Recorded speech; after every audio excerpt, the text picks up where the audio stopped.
What's up, guys, and welcome back to the Join Dota League Season 5. It's Game 2 between Isurus Gaming and North American Rejects for the first showing, doing a pretty darn good job. Taking Game 1 from Isurus, though it had its bumps, it was enough to get them the victory in the end. So we'll see if they could close it out in a 2-0, or we'll see if Isurus want to fight back. Keep in mind, guys, that this is the Brazil server. This is the Brazil server, so North American Rejects will be working with a little bit more ping here. But either way, we're going to be your casters. I'm Mikelorus. I'm going to be joined by GrandisV for this game, too.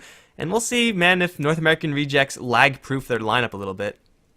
10 seconds remaining. For sure. Well, it should be interesting to see how they react to playing on higher ping. Regardless, game number 1 was really close at some moments. The Cancel Lancer almost became terminal, but Pepita, in those last couple of fights, especially once the Refresher came out for the Lina, there was just nothing he could do. I mean, there's not really a hero that can compete up against a 950 nuke that's dropped into you twice. BKB doesn't defend from that. The only way you can really react is if you have like a Shadow Demon or a Yules for yourself to disjoint that damage, maybe a Lincoln Sphere, but regardless, yeah, Nor looking pretty solid in game number 1. We're going to see the Sniper banned out first by them, and Batrider and Lion taken out by Isurus. And, okay, I was about to say, there better be a troll ban, otherwise I'm pretty sure I know what Isurus are going to grab first. This time, lots of bases are covered. Batrider is out, so the whole Vengeful Spirit Batrider game that is ordinarily played need not be played. Sniper and the troll also just two mid lane, sometimes powerhouses that both sides don't really have to worry about grabbing, so the picks are pretty open here for Isurus. Let's see what they want to grab. Let's see if they prioritize something that's overall powerful like the Axe, or something that they're a little more comfortable with in the Queen of Pain, or maybe both. Shaker. Yeah, a very reasonable pick for them, and something that they're very comfortable with. Isurus Gaming, the times that I've seen them, first pick Urshaker is pretty standard for them, and for good reason. Urshaker is never bad to have on pretty much any team. Decent aggressive potential, but Fissure's such a great spell. I can't really say it enough. The long-range disable and getting early blocks is absolutely amazing. And then the teamfight power you get later on, the only downside is that he farms pretty slowly, but even without farm, he can still contribute. A reasonable first pick. Vengeful Spirit and Dazzle, the first two for North American Rejects. A lot of minus armor and a lot of defensive capability already from their supporting duo. Yeah, and this is powerful in that they have two really good support heroes, and that's all well and good, but this is also the weakness. Storm Spirit is the pick for Isurus Gaming because Nard just spent their first two support picks, or I mean, I'm going to assume that these are supports, they did some weird stuff last game, on heroes that are more on the lighter side of CC. This means that Storm Spirit is going to have fewer counters available. Like, they realistically don't have to worry that much about North American Rejects grabbing something like a Lion, and Scarith Mage Core is going to be what North American Rejects have to run if they do pick up that Scarith Mage. Storm Spirit is going to have a much easier time in this one, more so than others, because he already knows what sort of CC suite that he's up against, and we also have the Shaker to bail him out, even if he does overcommit. So it's I really don't like it when teams grab the first two supports. It just cuts off so much of their flexibility down the line. Especially when they are two supports like Vengeful Spirit, Dazzle. We might see some really cheesy minus armor strategy coming up from North American Rejects, which is always pretty fun to watch. But right now, I feel that this is brewing to be a really flashy DDX Storm game. It's on Brazil server, and already North American Rejects might be lacking the lockdown to fully deal with them. So we'll just have to see. The next couple bans are going to come out with Axe and Bristleback banned out by Isurus. Completely understandable. They combo so well with Dazzle and Vengeful Spirit, both with that extra minus armor, and any extra time you can keep a Bristleback or Axe in a fight is extra time where Quills are coming out, where Spins are coming out, and maybe you can just get off that Culling Blade at the last second.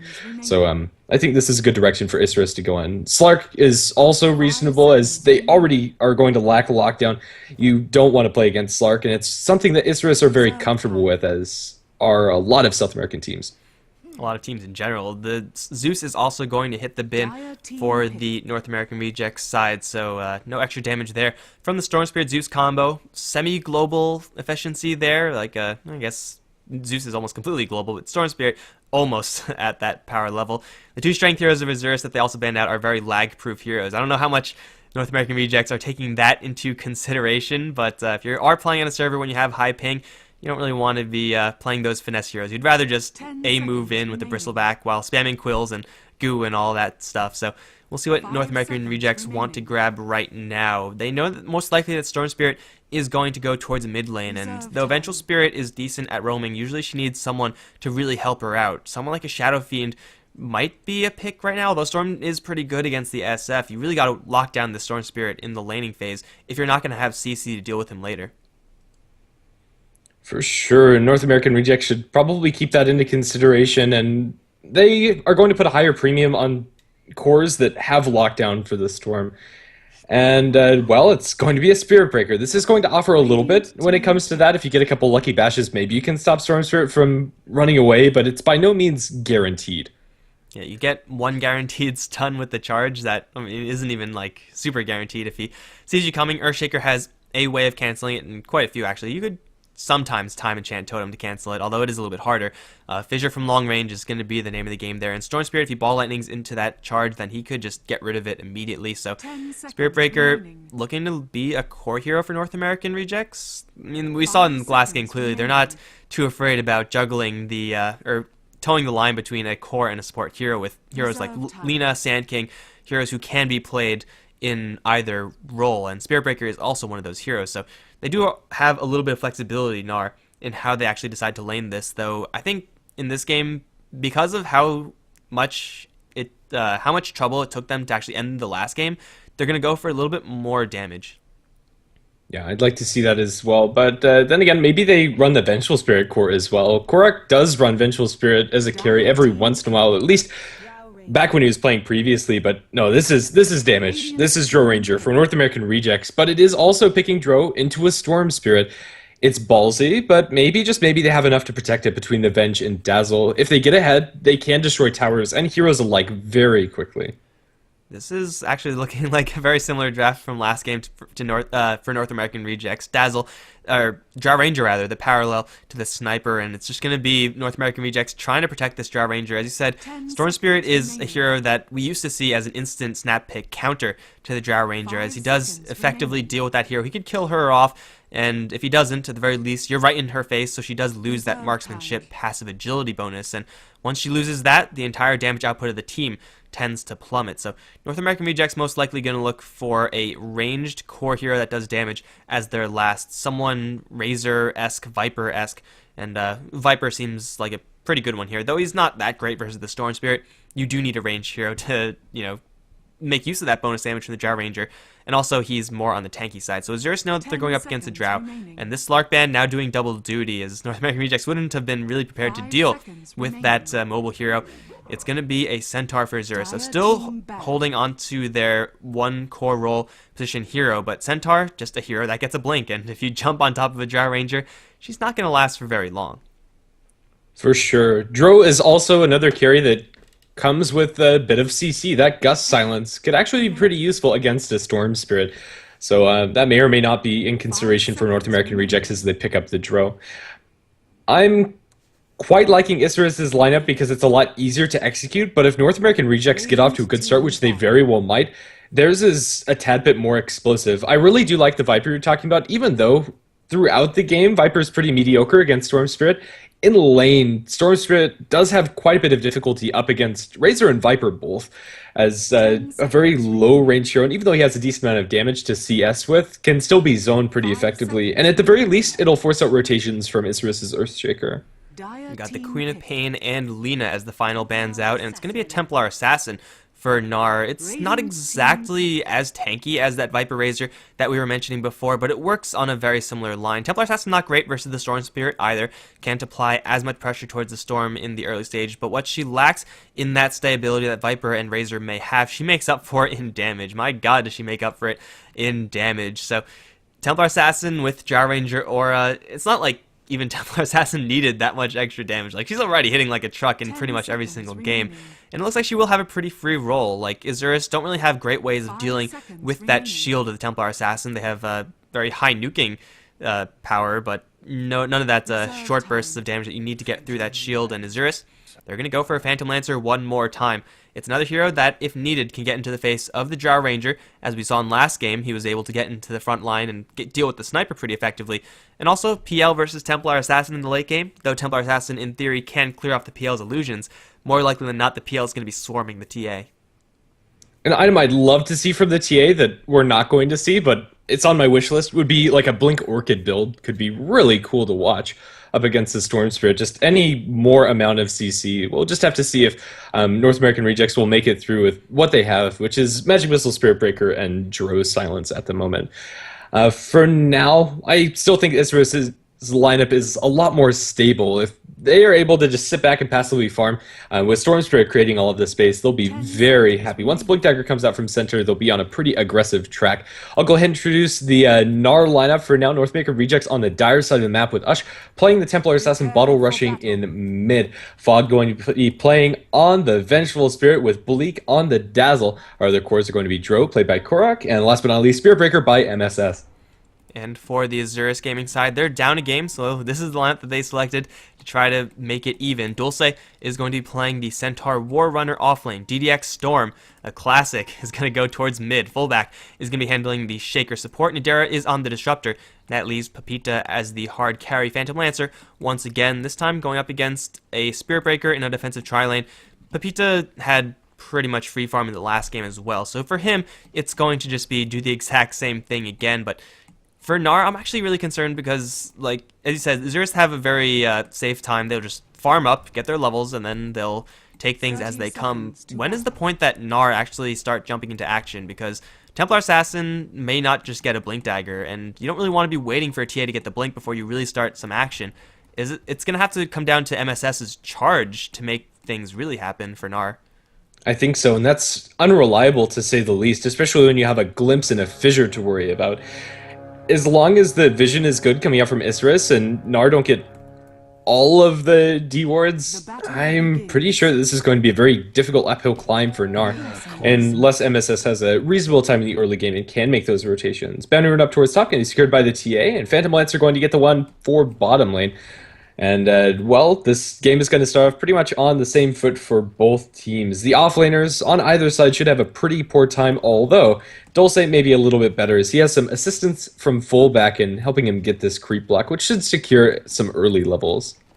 Right, in the last game we saw Gnar take a very, very easy early advantage, 600 gold straight away with both bounty runes and a first blood. Clearly that's not going to be the case in this game. Their level 1 killing potential is limited at the moment, so yeah, they're going to be starting things off evenly. MSS going to get into a fist fight with Nadera, gets a lucky bash, and Nadera is going to have to walk away from that one. Let's see how much experience that MSS is going to get, because as we just said, he is going to be, for the most part, the driving force behind Gnar's early aggression. And if he's unable to get his experience going, well then your engine isn't going to be very strong in that car. So this Spirit Breaker needs to try to get some levels, and in that regard, Nadera has to do his job at trying to zone out MSS the best he can. And while right now the best he can is pretty limited, he opts for the first point into the Thunderstrike, and that's usually pretty nice, but Spirit Breaker has a really large base HP pool, and with the Stout Shield, these auto attacks are hardly tickling him. So MSS is going to be forced to use a handful of Tangos, sure, but that's also Disruptor almost out of his mana pool. He'll have one more Thunderstrike to throw in the near future. And he's doing okay right now, MSS. The kill potential here, with Pepita being the other hero in lane, isn't super high versus someone like Spirit Breaker. They don't have any for sure stuns, so if MSS gets into a little bit of trouble, he'll just charge his way out of there, and then he should get some distance and be okay enough. Up towards top lane, they're going to position themselves for aggressive play towards Dulce. Small heal bomb from Bleak, not really going to do that much. Fissure block, I don't even think that's a full block. You could probably slip your way through there, but Dulce still taking a beating nonetheless. Drow Ranger only level 1, yet putting out some serious damage with that level 1 aura. Yeah, it wasn't as much a heal bomb as it was like a heal tickle, only getting one unit there. But still, the Centaur is getting zoned out. Dulce has managed to find himself level 2, however, and that's good as well for the Centaur. There's no comeback mechanism really for Centaur inside the offlane, and that's usually why he's passed up for something along the lines of an Axe or a Batriders. They're just more reliable about getting their blink. Haste Rune on the Earthshaker maybe going to be able to set something up, but for the time being, fullback's just running around in a circle in mid. Templar Assassin is not the easiest of kills. Maybe, just maybe, could run down this courier. It has an empty bottle on it, and he's going to go for it. Dive the base there. Can they drop the bottle or make it survive? No, that's a courier snipe, and a very big one at that. Although it might cost fullback his life. He's going to be charged in from the right side as MSS is going to connect with that one with one more tower shot and one more hit. MSS gets first blood, but I think that's hashtag worth. The Templar Assassin is now without her bottle for the remainder of the laning stage. Man, that's so worth it. Right now, DDX and Usher, so far they've been drawing pretty evenly in the CS, as you would really expect from a Storm versus Templar Assassin lane, but now that Ush doesn't have mana to freely spam out that refraction, her damage output is really going to suffer, and she kind of needs that damage and the shield to make sure that she doesn't get chipped down by DDX and his ability to throw those amplified right clicks her way. So Ush is going to have to be a little bit more cautious in how he uses the mana pool of the Templar Assassin. He has 2 refractions, and that's it. Once you're out, then you're out. I mean, maybe he gets another from the magic stick that he does have. It's working away whenever the static remnant gets dropped, but that is a huge pickup there for Isurus, and it's really going to be Spirit Breaker to take a small win there. He is going to have to be a courier. How does it feel, MSS? You've been demoted. He'll be charging out those boots towards the mid lane, and that's going to help Ush a little bit, but unfortunately for them, they don't have the bottle, which is really a pain. Templar Assassin now can't spam out a refraction as much as she really needs to, and although she has the magic stick to somewhat remedy that fact, this is going to make Storm Spirit's laning phase all the more easy. So for the time being, mid lane's a win, but what that first blood did do is it gave Spirit Breaker a little bit more time and space. He's going to get his level 3 very shortly, and that extra bit of gold is going to be put towards the makings of an urn. Although it's not huge, it's still a step in the right direction, at least for MSS. Well, level 3 is nice for the Spirit Breaker, but if you look towards his counterpart, the Centaur War Runner is all the way up to level 4.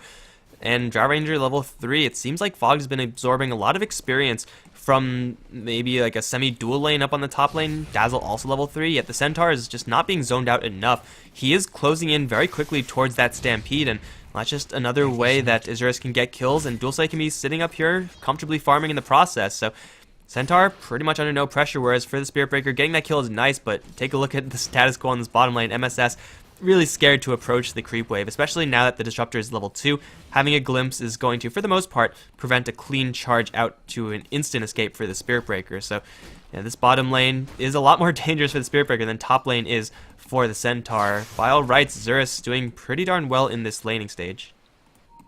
Yeah, I think so too. Pepita is going to have a similar amount of farm as he had in the last game, currently topping the last hit chart and net worth both, as there's no real close contenders. Drow Ranger is down 10 CS. Man, that's gotta hurt that Drow Ranger. She needs to be getting all of this gold, because her damage output is the team's damage output whenever she grabs additional points in Aura. She's closing into that level 6, so her damage output is going to skyrocket in just a little bit, and she is going for a pretty heavy agility build. Power Treads, that Wraith Band's most likely just going to be put into an Aquila, but still, she has quite a bit of damage to offer for the team. It just seems like they don't have any way of actually using that damage. Ush has level 6 now, and that's all well and good for the Templar Assassin, but ask the Storm Spirit if he cares about psionic traps. I can guarantee you the answer will be no.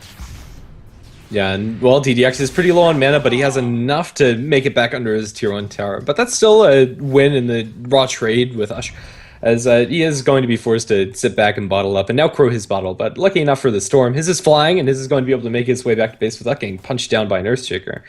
Double damage rune going to spawn down towards bottom, sat on by Nadera as Centaur gets the bounty up towards top. Isurus, at least for this spawn of the runes, have good rune control, and that should prove to be pretty nice for them. DD ending up getting picked up by Nadera himself. He'll use that to put a little bit of damage into MSS, potentially. No, MSS isn't even going to come to the lane. Well, for Isurus, they don't really have to look for kills super aggressively, so they're still just chilling right now in their lanes. DDX just wants to get more farm, maybe thinking about that Orchid down the line, or really any item for him.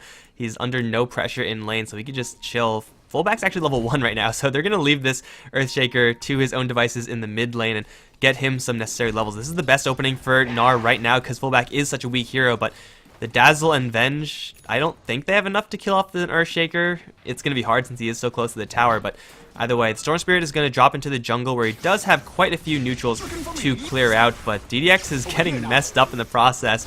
Yeah, this is dangerous farming for DDX, but he will clear it all out by the end, and he will get a little bit of gold, splitting the assets right now for Isurus, at the same time getting farm Pepita, and Gnar is still just forced to sit back and wait for some sort of opportunity, which I don't even know if it's going to come soon.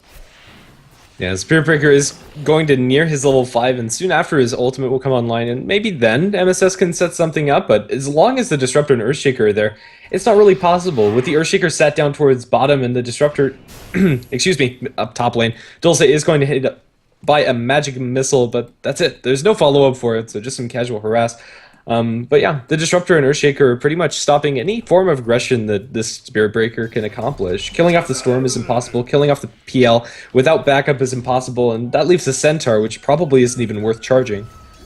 So if it does come down to this game state where both teams are just chilling, then, you know, it's going to favor, obviously, TA, Drow Ranger. Those are some big winners on Gnar, but Phantom Lancer is crucially getting a lot of farm as well.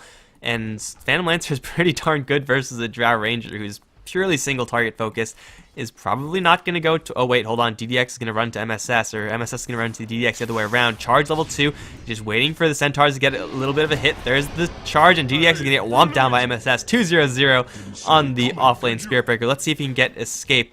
Well, the Fissure is going to hit MSS. It's not going to wall him off. A little bit of an unfortunate read there from fullback, and MSS is going to get away with murder. A pretty big kill as well. Yeah, that's going to propel him towards his level 6, and just like that, MSS is in this game. They have a Mask of Madness on their draw, and maybe things can start looking up for them. Really, those couple of kills have been very fortuitous for MSS, set up by Runes, although one of them wasn't picked up by him. The haste on the Earthshaker for the Courier Dive fed him First Blood on a Silver Platter, and now he gets a Storm Spirit fed to him. There was no expectation for that invis by DDX. There's no Rune Vision down towards bottom for the Radiant, and that's probably a bit of an issue. The only ward they have currently is in mid. Down towards bottom lane, they're going to go strong into MSS. They do have vision of him and will be able to glimpse him back straight into Papita. Will the damage be there with another Spirit Lance? Not going to happen because of a Grave, but they can still chase this through. Stampede's going to be spent, and they will chase forward. The damage from Stampede's going to be enough. Disruptor gets that kill, and now they look towards Bleak. His chances are bleak, as he's going to be smacked down under his tier 1. Nothing he could do, as he previously spent that Grave. The good news for them is that they're able to get a tier 1 tower up towards top, as the Drow Ranger has been left alone. That's a small consolation victory for Gnar, but losing 2 heroes down the bottom lane, I guess it's nice that Nadera was the one to get those kills instead of this Phantom Lancer, but still, those are casualties that I'm not sure they could really afford to absorb right now. They only take that tier 1 tower, and it looks like Isurus might be able to reciprocate that and grab a tier tower of their own, although they will fall back for right now, and Gnar will know about that. It's still an okay exchange for Isurus overall, as DDX was still farming. In the meantime, Pita got a lot of gold and experience from participating in that fight. No, actually, MSS, he's not canceling his charge. Okay, he's going to go really deep in, but he will eventually decide that that's not going to be worth his time. He does have an urn, and he does have an urn with souls in it, so if he does find a support that's all alone from Isurus, it's possible, very possible in fact, that MSS gets a solo kill. For sure. Templar Assassin's item build this game is going to be Yasha after Treads, and I think that's fair enough for Ush. This is going to give him a lot of effective damage, with the extra attack speed offered him and an extra 16 damage from the Drow. He's going to be hitting pretty darn hard. It's a maxed out Frost Arrows build from Drow Ranger, so the damage has a long ways to go, and that's going to help out the entirety of Gnar's team, with the exception being poor Spirit Breaker, but I don't think he needs much help. He has Bash, and that's pretty darn good. Alright, I'm not sure about the skill build from Korok. Obviously, it doesn't really matter that much because there's no one in his lane to go up against, but more damage could be helping your other lanes with that additional points in the aura, but it doesn't really matter again since he's going up against no one. He also does have that level 2 in the Gust, actually, so additional silence utility coming out from this Drow Ranger, but she's just happily farming away. 1,800 gold in her bank account. Mask of Man is active, but over towards mid. Fog is going to be the first victim of the jump into DDX. He'll bring down the bench very, very low, but here comes the charge. Will connect on DDX. Nether Strike is there, plus a lucky Greater Bash in the midst of it. MSS is going to turn things around in a big way and kill off the Storm Spirit. They lose the Dazzle on the bottom lane, but that's a small price to pay for another kill in the Storm. I'm tempted to say that if MSS didn't get that bash, the Storm Spirit would have been able to survive, but that's just how the cookie crumbles. Every once in a while you get a bash just when you need it. Roshan being taken out by Gnar. With the Vengeful Spirit and the Templar Assassin's minus armor, they can do this by themselves, even without the Drow's assistance, but now she's coming in. Korok and company are going to be able to take this Roshan down very quickly if Isurus don't respond, and respond now. No Blink Dagger on the Centaur, I don't think it's going to be possible, and oh no, Nadera, he's going to get a haste rune, but now he's getting a face full of melds and magic missiles and arrows, and Templar Assassin draws a kill. That's going to secure the Roshan pretty much. Buyback from the Disruptor, they want to jump into this. They'll get a fissure. Storm Spirit jumps on the high ground. Templar Assassin picks up the Aegis. Now DDX is silenced inside the pit. The damage isn't immediately enough to kill him, but that level 2 silence is enough. They get another Meld Strike, and things are going disastrously for Isurus. That buyback was completely unnecessary. I thought DDX, I saw him right on the high ground. I thought that, you make a pretty easy jump straight to where you think the Aegis is going to be, and you try to grab it. First of all, I don't believe he had inventory slots, although he might have just picked up these sets of TPs. He jumps up to the high ground, tries to get a read of things first, and that small gap where he's trying to assess the situation is just not good enough for the Isurus side to actually initiate off of. So they do grab the Aegis Gnar. Now they're looking for a tower and maybe even fullback. Swapped back into a charge. Can't get the enchant totem out in time. Another strike will get Ush. Yet another kill. That's a killing spree for this Templar assassin. They do take a tower as well. Ush gonna go pretty deep. Is found in Dara. He's gonna get glimpsed back, but man, one hit and Dara's almost dead. That just doesn't seem fair when you're the disruptor. But Gnar, can they actually go for additional pushing? Because if they're not going to, they have to back off right now. Pita's farming on the bottom lane. You can't afford to let this PL farm. They have only a tier 1 on the bottom lane left to take, and that's not really viable at this stage of the game. But they found a giant stack. Can they clear it out in time without being punished? Isurus, they're up with all their heroes. They don't quite yet have their... Oh no, they do have the level 6 on the disruptor. He just gets it. Now's about the time to use it because they're losing a lot of gold. This is a quad stack that Gnar are stealing right now, and it looks like they're going to get away with murder right now. It's a huge amount of gold. They're going to run to DDX, at least Ush will. DDX going to jump very low. Silence right before he can jump, and DDX is going to die all alone. The charge jumps over to fullback, and they have a trap there to slow him down as well. He already used his first stun. He's going to get the enchant totem out with the maxed out frost arrows. He's not going anywhere. That's going to be 2 kills for Gnar, plus that giant creep jack. Oh my god, Gnar just getting win after win after win. When will it stop? When will Isurus actually be able to claim something? Maybe it's going to be soon. Dulce's wandering around with an Invis rune, but the only target here is Korok, and he does have the Spirit Breaker right next to him, so that's not even a viable kill. Radiant's Courier also dies? Are you kidding me? Oh my god, these past couple of seconds have been absolutely disastrous for Isurus.